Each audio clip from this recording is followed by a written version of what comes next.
Merhabalar, kanalıma hoş geldiniz. Tuna'nın oyuncaklarına abone olmayı, yorum yapmayı ve beğenmeyi unutmayın lütfen. Yorumlarınızı okuyorum. Hepsine cevap vermeye çalışıyorum. Evet, bir tane o kadife kalp anahtarlık yaptığımız video var ya. O videoya bir tane yorum gördüm. Bunun anahtarlık boyutu olmaz denilmiş. Ama ben size hemen videoda bunu şu şekilde göstereyim. Bakın arkadaşlar. Bundan anahtarlık olur. Bakın ikisinin de elimin boyutuna bakın. Bu kadife ip elbette ki büyük olacak. Yani bunu ben de kullanıyorum kendi çantamda. Bunu daha çok gençler tercih ediyor. Çantalarına takıyorlar süs olarak. Ve ben de mesela anahtarımı çantamda aramamak için büyük tercih ediyorum. Ben de büyük ve yumoş seviyorum. Ama o bir yorum için bu videoyu çekmeye karar verdim. Çok teşekkür ederim yorum atan arkadaşa da. Onun için küçük bir video çekmeye karar verdim. Bakın normal iple yaparsanız aynı tığla değil pardon, bunu 3,5'la ördük. Bunu tabii ki 2,5 numara, hemen şöyle göstereyim. 4 yazan ve 2,5 milim tığla öreceğiz arkadaşlar. Ben bunları artan iplerimle ördüm. Hemen o yorum için hemen artan iplerimi değerlendireyim. Hem de dedim güzel bir küçük isteyenler için, küçük sevenler için küçük bir anahtarlık yapalım. Hem de eğer satış yapıyorsanız ürünlerinizin içerisine hediye koymak için de mükemmel. Şimdi arkadaşlar ben bunları ucuz iple ördüm. Yani ucuz artan iplerimle. Şöyle söyleyeyim. Ucuz derken kalitesiz değil yine. Hani iplikçilerde görürsünüz, sepetin içerisine konulur ya. Ben bunu 38 TL'ye aldım. Patik ipi diye geçiyor bunlar arkadaşlar. Siz amigurumiye yeni başlayanlar bence pahalı ipler almayın. Bakın mesela bu pahalı ip. Bunun tanesi 70 TL. Bunun tanesi 38 TL. Bu çok kaliteli. Bunu bebek örümünde kullanıyorum. Ama böyle süs eşyası yapacaksam tabii şeyi kastetmiyorum. Bebek anahtarlıklar falan. Onlarda da kaliteli ip kullanıyorum. Ben bugün artan iplerimi değerlendirdim. Bunları da süs niyetine kullanıyorum arkadaşlar. Ve yine anahtarlık olarak kullanacaksanız bunları çakmakla tütsülerseniz mükemmel derecede pürüzsüzlük elde edersiniz ve tüylenme vesaire yapmaz. Ya da tüy toplayıcı makineniz varsa onunla da ördükten sonra şöyle bir toplarsanız hayatta tüylenmez. Ya da çakmakla yakın dediğim gibi tüylerini. Şimdi başlayalım. Evet. İpimizi parmağımıza doladık. Sihirli halka ile başlayacağız arkadaşlar. Amigurumi'de bütün tarifler %99 sihirli halka ile başlar. Çok nadir zincir çekerek başlanılan vardır. İpimi buradan aldım, parmağıma doladım ve tığımı buradan alttan geçirdim. Buradan bir tane aldım. Alttan geçirdim. Bir tane zincir çektim ve burayı sabitledim. Şimdi içerisine 6 tane sık iğne yapacağız arkadaşlar. Alttan geçirdim. Üzerine aldım. 2 tane halkam oluştu. Bunları bu şekilde çekiyorum. Hepsini çıkardım. Bir tane sık iğne yaptım. İkinciyi yapalım. Alttan geçirdim. Buradan aldım. 2 tane halkam oldu. İçinden geçirdim. 2. Tekrar alttan girdim. Üzerine aldım. 2 halkam oldu. İkisini de çıktım. 3, 4, halkamı biraz küçülttüm. 5 ve 6. Bakın saymayı da bu baklava dilimi gibi değil mi? Ben öyle düşünüyorum. 1, 2, 3, 4, 5, 6. 6 tane sık iğne yaptık. Şimdi ipimi çektim ve küçülttüm. Sihirli halkamızı kapattık. Şimdi karşıya, yani şuraya batacağız. Şuraya ben biraz küçük çektiğim için en başta. Birinci sık iğnem en başta benim. Evet. Karşıya geçtim. Üzerine aldım. Bir sık iğne yaptım. Tekrar aynı yere. İkinci sık iğnemi yaptım. Tekrar yandakine. 3. Tekrar aynı yerin içine. 4. Bu şekilde her sık iğnenin içerisine batarak 12 tane sık iğne yapacağız. Tekrar yandakine baktım. 5. Aynı ilmeğin içerisine arttırdım. 6. Bir yandakine battım. 7. Aynı ilmeğin içerisine batarak arttırdım. 8. Bir yandakine battım. 9. Aynı ilmeğin içerisine battım. Arttırdım. 10. Bir yandakine battım. 11. Aynı ilmeğe tekrar battım. 12. Evet arkadaşlar, 12 tane sık iğne yaptık şimdi. Şimdi ise bir tane tek batacağız, bir tane arttıracağız. Sıra sonuna kadar aynı yapacağız. Burada hemen bir ilmek belirleyici koyalım. Bir parça ip kestim.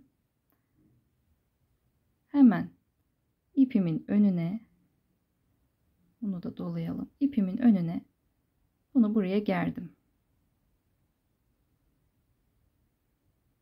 Şimdi sıradaki ilmekten devam edeceğiz. Bir tane tek sık iğne battım. Bir yandakine arttırıyorum. Yani çift batıyorum. 1 2. Bir tane tek batıyorum. Bir yandakine çift batıyorum. Bir daha yapalım. Bir tane tek batıyorum. Bir yandakine aynı ilmeğin içerisine çift batıyorum. Bunu sıra sonuna gelene kadar tekrarlayalım. Evet. Bir tek bir çift yaptık.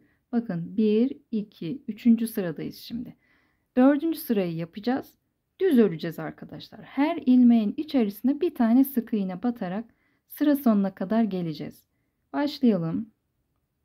1. Her ilmeğe tek. 2 3 4 5 6. Sıra sonuna kadar gelelim. 18 tane sık iğne elde etmiş olacağız. Evet arkadaşlar.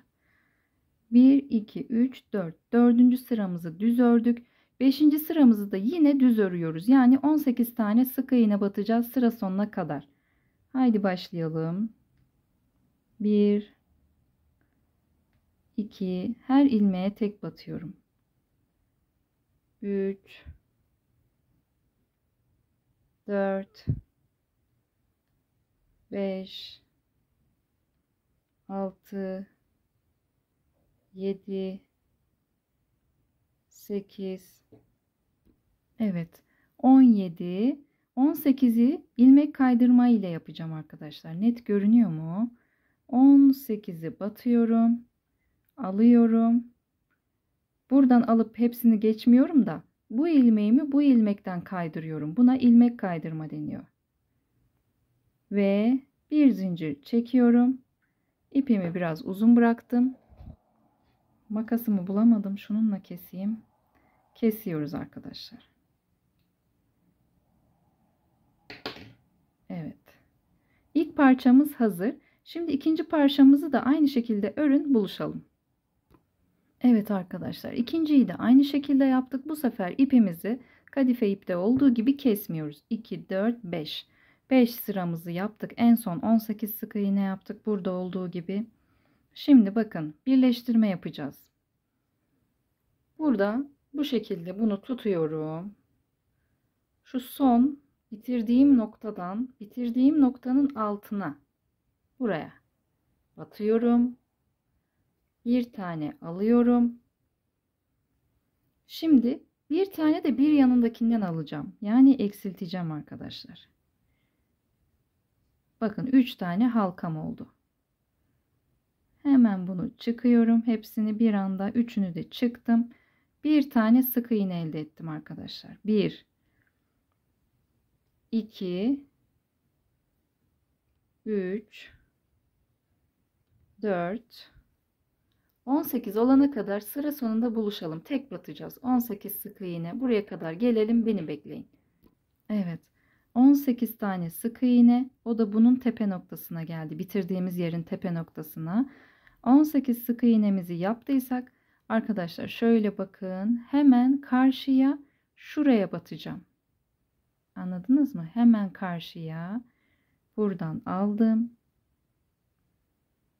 Görünüyor mu? Bunun dibine. Burada bir sık iğne var ya. Bu sık iğnenin şöyle iyice ayıralım. Bakın şurada bir sık iğne var. Bunun dibine batacağım. Geldim. Bunun dibine battım. Bir tane aldım. Bekliyorum. Hemen yanındakine tekrar batıyorum. Burada da bir eksiltme yapıyoruz yani. Battım. Üçünü bir çıkaracağım. Evet. Buranın kapalı görünmesi için yapıyoruz bu işlemi. 1 2 3 4 yine sıra sonuna kadar 18 sık iğne olana kadar sayalım ve duralım. Evet. Şimdi 18 tane sık iğne yaptınız. Beni beklediniz. Arkadaşlar şöyle oldu. Burada 18, burada 18. Toplam 36 tane sık iğne olması gerekiyor sizin de. Bakın şuralardan sayabilirsiniz. Şu şekilde. Görünüyor mu? 2, 4, 6, 8, 10, 12, 14, 16, 18, 20, 22, 24. Şuradayız. 24, 26, 28, 30, 32, 34 ve 36 arkadaşlar. Ama sizinki 35 olur, 37 olur. İnanın endişe etmeyin. Böyle insanları ben izliyorum videolarda. Aman yani korkutuyorlar. Hiçbir şey olmaz. Bir eksik, bir fazla hiçbir şey olmaz arkadaşlar. Her şeyin telafisi var. Elyaf bizim kurtarıcımız. Olmayan yeri kurtaracağız. Yani şu şartla bu sırada 34, 35 bir eksik bir fazla yaptınız ya. İkinci sırada bunu hemen telafi edip gideceğiz arkadaşlar. Şimdi eğer sizin de doğruysa 36 sık iğneniz varsa şimdi buraya bir ilmek belirleyici hemen yerleştirip videomuza devam edelim. Şimdi 36 tane düz her ilmeğe tek batarak sık iğne yapacağız. Bir tane yaptım. 2 3 4 5 6 Siz de bu şekilde ilmek belirleyicimize gelene kadar 36 sık iğne olmuş olması gerekiyor. Buradan buraya gelene kadar 36 tane sık iğne örün. Her sıraya tek batın, beni bekleyin. Evet, 36 tane sık iğne tek battınız ve sıramızın sonuna geldik. Ayracımızın, ipimizin olduğu yere. Şimdi azaltma yapacağız.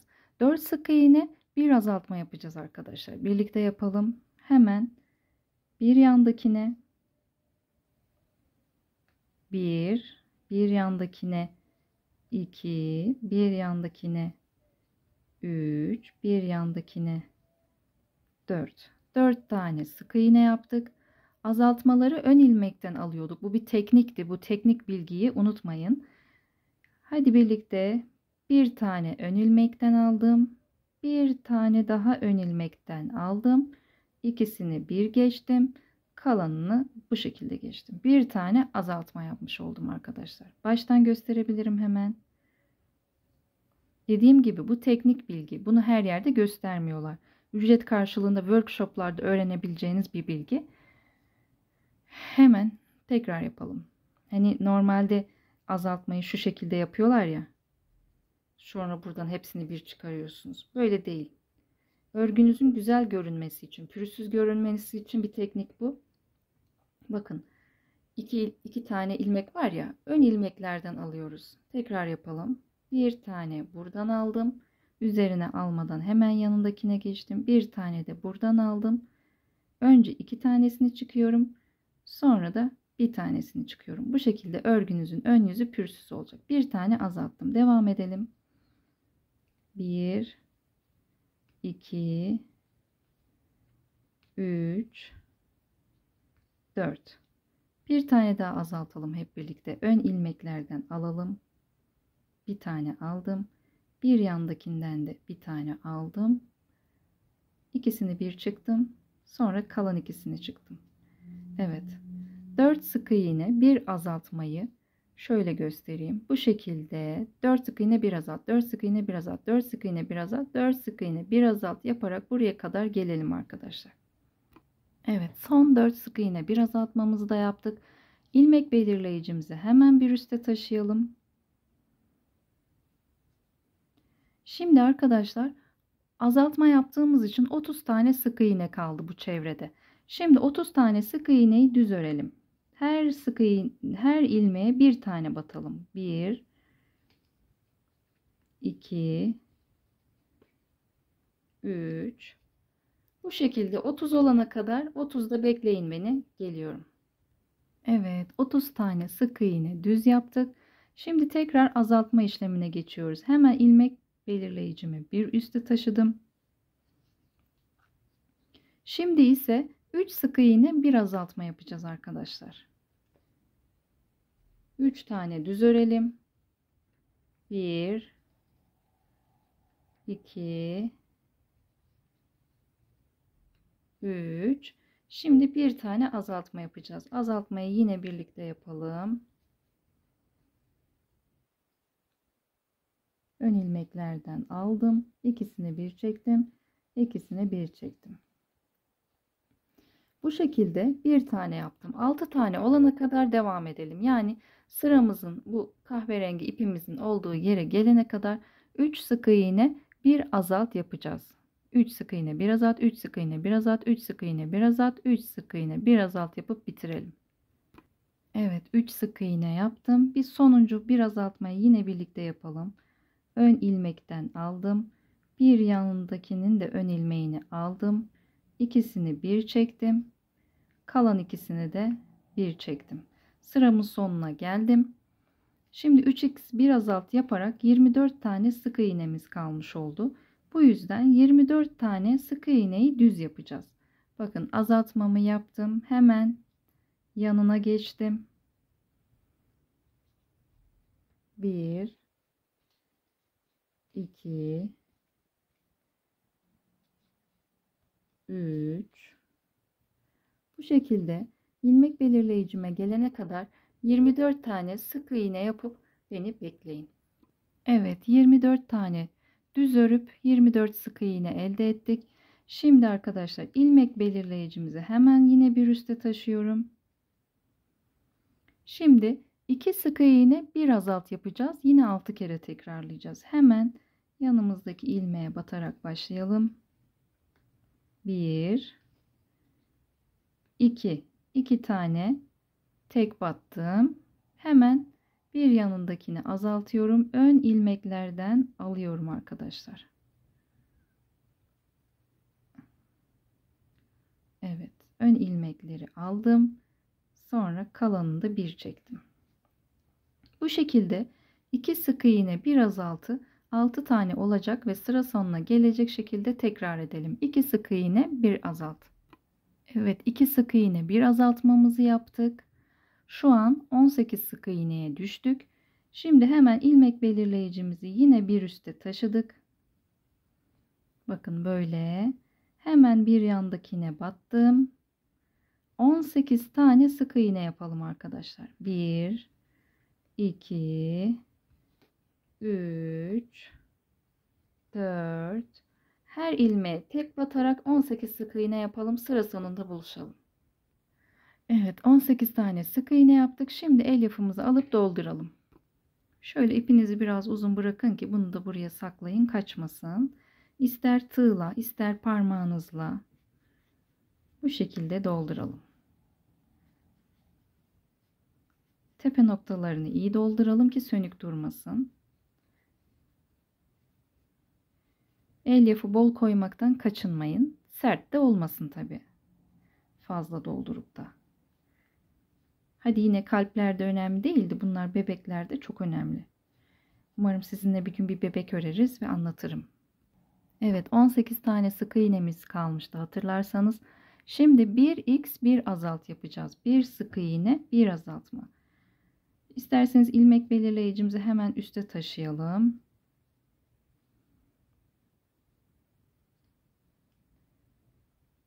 Bir sık iğne yaptım arkadaşlar.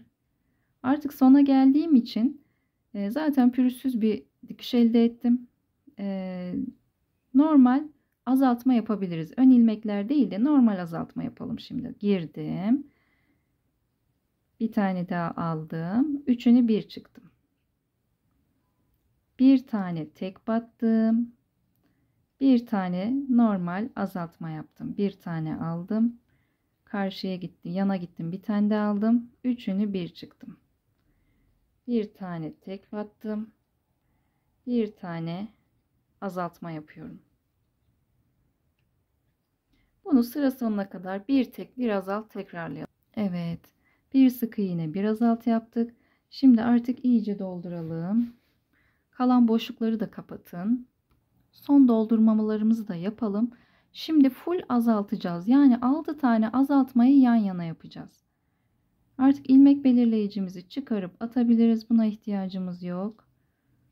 Bir aldım ve azalttım. Bir azaltma. Hemen yanındakine elyafı tığ almamaya çalışalım. Bir aldım. Bir yandakinden de bir aldım. Üçünü bir çektim. Bir yandakinden aldım. Elyaf gelirse tığınızı alın arkadaşlar. Bir aldım. Bir yandakinden bir aldım. Üçünü bir çektim. Azalttım.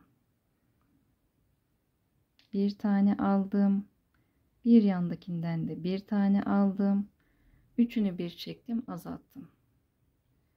Bir tane aldım. Bir yandakinden bir tane aldım. Üçünü bir çektim. Azalttım. Bir tane aldım. Bir yandakinden bir tane aldım. Üçünü bir çektim. Azalttım. Şimdi bir yandakine bir tane battım. İlmek kaydırma yapacağım arkadaşlar. Bu ilmeğimi bu ikinciden geçireceğim. Kaydırdım. Bir tane de zincir çektim. İpimi bir miktar uzun bırakıp kestim. Hop çıkardım. İşte tatlı kalbimiz hazır. Elimizle şeklini verelim. Elyafını iyice oranla dağıtalım. Şimdi arkadaşlar burayı kapatacağız. Bir tane buradan yanından girdim. İpimi buradan çektim. Sıkıladım. Bir tane bir yanındakinden girdim. Tekrar sıkıladım. Bunu iğneyle de yapabilirsiniz arkadaşlar. Daha uzun ip bırakıp iğneyi ucuna takın. Daha sağlam olsun derseniz o şekilde de yapabilirsiniz. Ama ben bu şekilde de açıldığını görmedim. Ne bileyim çocuk falan kullanacaksa iğneyle de yapabilirsiniz. Evet, şimdi de ipimizi gizleyeceğiz.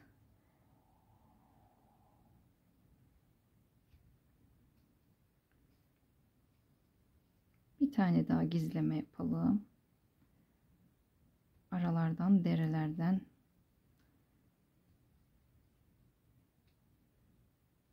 Hop. Şimdi böyle videom uzun oluyor. Biri de yazmış ki 3 dakikada kalp yapıyor. Videonun süresi 20 dakika yazmış. Konuşuyoruz arkadaş. Konuşuyoruz yani. Ne yapalım? Anlatıyoruz. Bakın gerçekten samimi söylüyorum. 3 ya da 5 dakika bunun yapımı. Bitti. Bu kadar basit. Gerçekten şimdi öyle yazacağım. 3 dakika. Şunu yapmak 5 dakika. Bunu yapmak 3 dakika arkadaşlar. Sadece vaktinizi verin. Oturmadan kalkmadan bitirebilirsiniz hemen.